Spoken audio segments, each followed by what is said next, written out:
I'm going to start with the drawing first, and I'm using the oil pack from Procreate brushes, oil pack 2.0 or 2.0 to create these mandarins.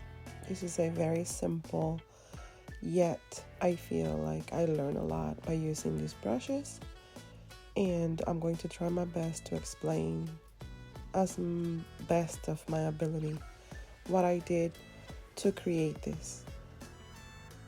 So the first thing that I did, just like with every other sketch, I separated the light and the shadow as if I was actually using a watercolor. I know, kind of just doesn't make sense, but believe me, in my brain it does.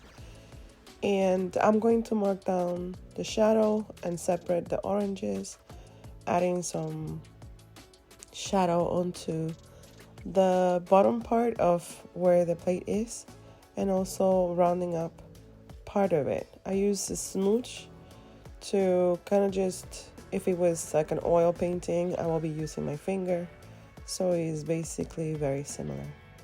For these ones, I actually did a mixture of brown color because I thought that these will actually look good on top of each other, but the layers were actually done separate, meaning that the first layer of the drawing and then the second layer for the layers of the color, I did this separate. It also kind of just helps when it comes to the brushes because I'm not mixing the oil per se. And if it was an actual oil, we will be actually letting it dry. Another thing that I did was also I separated and did a palette, just like if I was actually starting to paint. It actually works best to have or separate your palette. That's if you wanted to. This is just me. And as you can see here, I'm actually using a wet brush to create my first layers of color. And this is what you're going to see here. I use a very brownish, very earthy tones with brown, and I also use an umber type of color. From the same colors, I kind of just copy and add it to the oranges. I did one around wherever I felt like it just has that shadow color. I was going to add that amber color.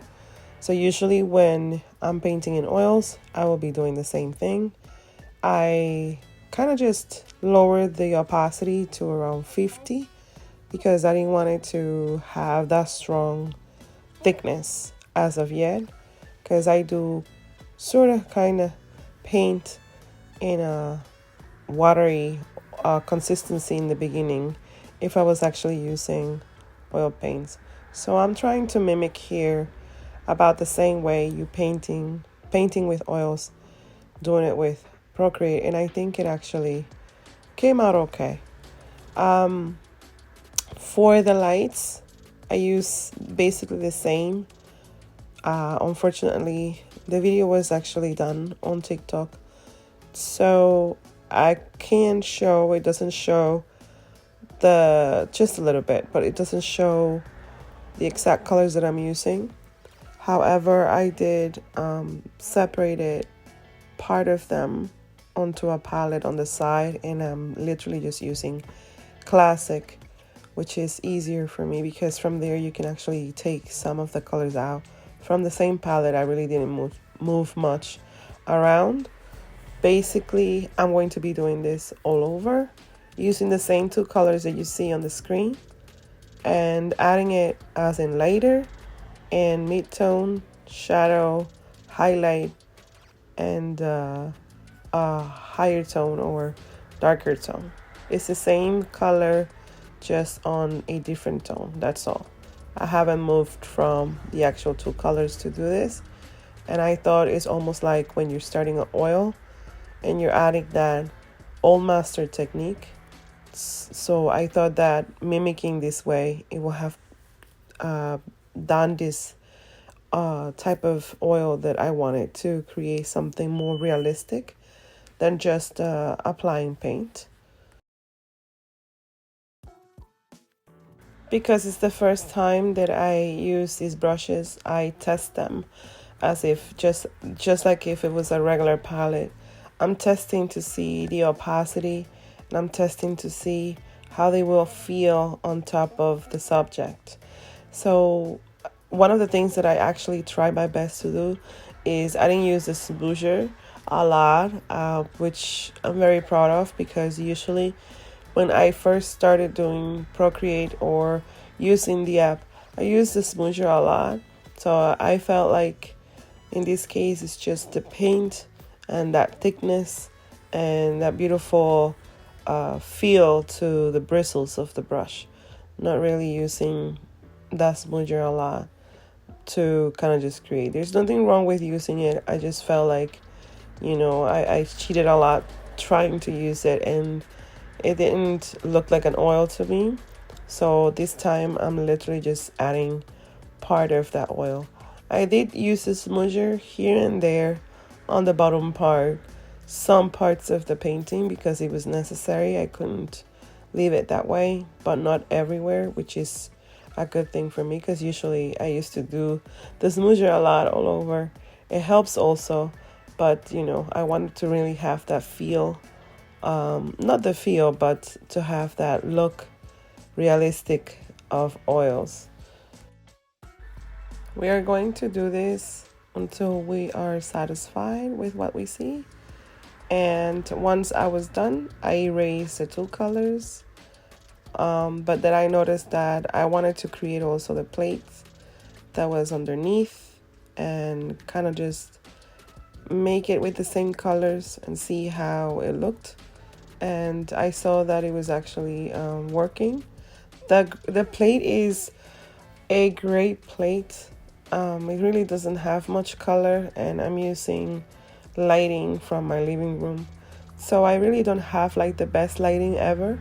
So I'll suggest you, like, if you were actually doing and you want to have a bit more of a professional look, to do this under a shadow box if you have the opportunity.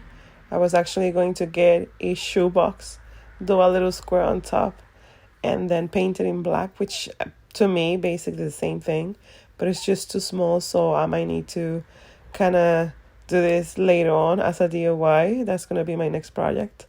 But as of now, this is what we're using, just the lighting from the living room, and that's what I did. I also I started applying color in the second layers, but second and third layers, and I'm going to be rounding up this until I get a likeness. And I also was explaining some stuff on the video that I actually had to erase because it's a pretty long video. It took me about 2 and some hours to finish, so you won't be able to see the entire video. But at least you have an idea on how I use these brushes. These brushes are absolutely beautiful. They have this thickness. They also have that dry bristle brush, which is very nice, and you see it using it here, and that's what I was looking forward to. They do have a couple of other brushes or pack brushes on that Procreate brushes, but this is what I'm using now. And I'm going to start layering on top of each other, but in separate layers on the app. So it's one layer, the thickness, or I'm sorry, one layer is going to be the midtones and the shadows and very very muted brown that I use, as if like I was actually using a regular oil painting, or if I was actually painting, that will be the same way. And then my second layer will be just the midtones, and here I'm actually getting ready to start adding color. So what I'm doing is actually testing the brush to see how it looks onto, if it was to say the canvas, to see which brush was compatible to what I really wanted to do, because it's the first time that I'm using, like I said. So immediately I'm going to jot down the the color that is adjacent to the orange, and I chose to do this. The oranges are right next to me on the right side. So color, I add the color just the same way. I'm going to be, notice that it's almost like a chunky. It's very nice. The same, I believe I use the same, which is the wet brush to do the color or coloring. And I was actually testing it to see how the opacity worked. Using midtones for the orange and using really bright orange. Seeing how, also I noticed that, just so I can explain, I'm not just drawing, I'm actually doing a form when I'm painting. So I think that's something that it's good to understand, that it's just not drawing is literally just like if you were actually painting with a brush to create those chunks and those bristle marks onto the canvas per se, in this case with the Procreate app. And so the brushes and the brush strokes are very similar to when you're painting with oils, as you can see here. And let's say if you went too much and there are two pronouns, then I'm going to erase them. And since I'm actually working on a separate layer, then I can actually do things. The background of this painting was worked separately because I also like to hue and saturation. Like I like to play with the saturation sometimes. And before I forget, I created the oranges in a separate sheet as well. The color, because I like to do them very bright and almost like popping out. So I duplicated that layer. And what you see here is just adding that plate form on the bottom, but the top part I just left it alone because I wanted to also ink cap that I'm going to print this and see how they actually looks, to be able to see how, if it looks very similar. And I'm pretty sure that it will because I have done it before. So anyways, so right now I'm doing a very wet brush and I'm adding that gray. I was very reluctant to create with that gray, but the plate was gray and I'm like, you know what, why not? However, on the midsection there where you see that white background there, I added a green tone, kind of just going with that combination of colors, and you will see that in a bit. Like I said, I did the coloring on a different layer, and that's what you see me doing here. I just added an orange tone, a more lighter tone with that wet brush. Usually I use most of them, but I really like that wet brush. It has that kind of like that tonal with the oils.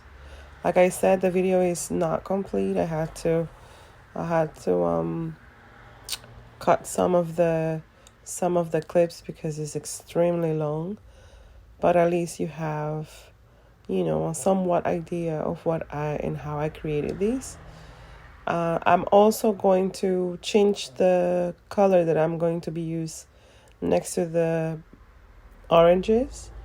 And this is a very wet brush, soft wet it's called, on a higher opacity.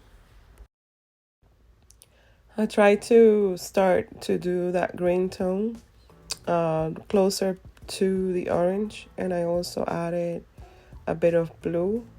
Like I said, I'm trying out these brushes. For me, this is a new way of painting with Procreate, and I really wanted to see how they looked, and I was not disappointed. I did, however, had a bit of struggle with the opacity and how big I could use them or how small I could use them. And we're going to also, that I wanted not to touch the whole paper or the whole canvas in this case with paint. So I added paint where I felt like it will be okay. I go with the form and shape of the plate as well, not just blobbing paint, just because I wanted to have and create a roundness. And we're going to be posting and placing this grayish tone all over. Now we're just adding part of the shadow and also the reflection of the oranges on the bottom part. And I'm also going to create part of the shadow with the actual orange color. I didn't move much, just stay with the same palette, just adding darker color. So I'm going to be using, for the darker color, same tone of green. I'm using classic, so all I have to do is either go to the right or go to the left. I want it to a bit more lighter. I do apologize for my voice being kind of just out of tone, but I've been dealing with health issues, and I just sat down to paint just to get it out of my mind, of course, because it's been very, very rough for me. So I do apologize for the raspy voice and kind of like dragging, but it's just, I guess, the way I feel, I guess. And just like in the beginning, we're literally just adding color onto the oranges. I did notice that the orange on the left side kind of just lost the shape. So I'm going to reinforce it and try my best to separate them. I mean, sometimes it does happen because you're moving, I was moving position on my chair back and forth, and I kind of just sort of omitted the space in between them. And I was laughing afterwards, but I'm like, no, I'll just fix it. Don't worry about it. I'll try my best to fix it, because the orange on the left looked like nothing but something out of, it was just a very, very weird shape, very diamond type shape. And I'm going to just continue to add color. There's really not much to it. Just repeating itself, the same thing, and trying my best to accommodate the colors in there. I do use really dark shadows. I love to create that way, in a very impressionistic, very clear, this is red it is. And so that's what I'm doing. But I feel like anybody else can do this even in much more easier than how I actually started painting these. So at this moment, we're just literally just adding dark color onto the corners just to separate the oranges. And I'm going to be doing this on a separate layer. So I had about 10 or 15 layers doing this. I really, like I said, I wanted the oranges to pop out, to really have that thick consistency. And what I did is that I duplicate the layer where the orange colors are, and I also did the same thing, I believe, for the highlights, just so I can have them very bright, very on it. Right on the corner, I was not going to do much, but right on the corner there that you see, I started adding color onto the corner with that green tone that you see, because I felt like just a gray tone for background kind of just looks a bit boring. So what I did is like very close to the orange, I did that complementary color, and that's just a style that I do have, meaning that it's not necessarily like if you were doing something similar and you wanted to leave the background gray, you could possibly just leave the background gray. This is just a way of kind of just making sense because a gray tone background is almost like a little bit rough, tough on the view as well. So that's why I added that green tone right on the corner. And of course, this is the way I paint. This is almost like, unless you want it to, it really is not necessary. But I feel like, in my humble opinion, that I needed to add a combined color, something that looked okay with that gray tone, because gray tone, it's a very strong gray. I also added a reflection of that green all throughout the painting. I also, like I said before, I added a tone of blue, and these will be basically my last layers before the highlights.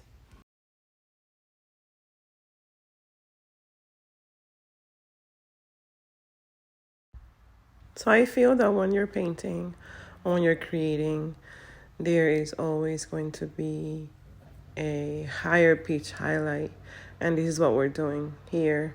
I'm adding a very bright orange. It's my preference of painting as well, but I felt like it was actually going to help the oranges in this case. If you notice, there's very little smudging.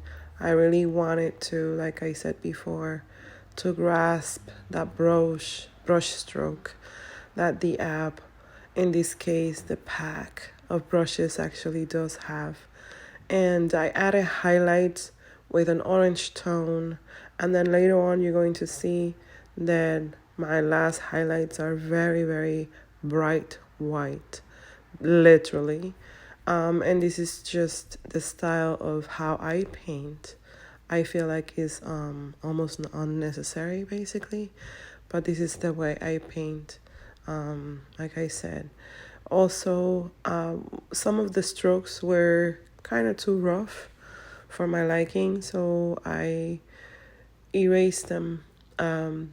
Working completely in different layers also allows, in my humble opinion, of course, will allow you to have more control and also change the color tone in case you make mistakes, and also talking little things that it might have gone out of hand while you're painting. This is all about trying to create something that is going to also be easier for you, in my opinion, of course. So that's the way I felt, and that's the way I created this. So everything in a separate layer, for control, and also to be able to change the color tone if I had to either make the highlights a little high pitch if I wanted to. And then once everything is done, then I'll just pinch all together. All the layers are named, like I said. So it's the only thing that is different, of course. Like if you were painting, I feel like with the Procreate app, you have that control and you don't have the texture. That's all.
I hope that you're enjoying this video so far. So here goes the details. The details are done. I actually just zoomed in each subject and I added the stem, which is something that you can do on oils with a very thin layer of paint as well as with a small brush. And it's basically the same thing, just that you have the ability to zoom in. And I'm using again that soft brush or soft bristle brush with the oils, and I'm trying my best to do the center of the mandarin as accurate as possible, but not losing that loose style that I really like. And that's what you're going to do. I'm going to leave some parts of the video, or I have actually left some part of the video without no sound, so you can actually just admire, just look at it, just enjoy it without no sound. I feel like that's the way I learn as well, by just watching, and I'm a very visual learner, so it is easier for me to actually look than when somebody's actually telling me what to do. So that's why I'm going to keep some parts of the painting video quiet so you can concentrate and you can see and you can learn and you can practice.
So now that you have, or basically we're about to end the painting, we have some little details here and there that I wanted to create. Like I said, that left orange was kind of just pushed and it looked more flatter than the rest. So I had to fix, and what I did was that I just made it smaller. When you're painting, you know, the most of these mandarins are basically about the same size. And I was like, oh, they all look the same, so let me just make one smaller than the other. That's all I did, and I kind of just sort of kind of fixed the problem. I still, like I said, you know, this is almost like a practice, but at the same time, I wanted to share with you part of it, since I love to create and I love to do different things, and I haven't done a video explaining or a tutorial in a while, and I thought it was just a great opportunity to actually create something and share with you.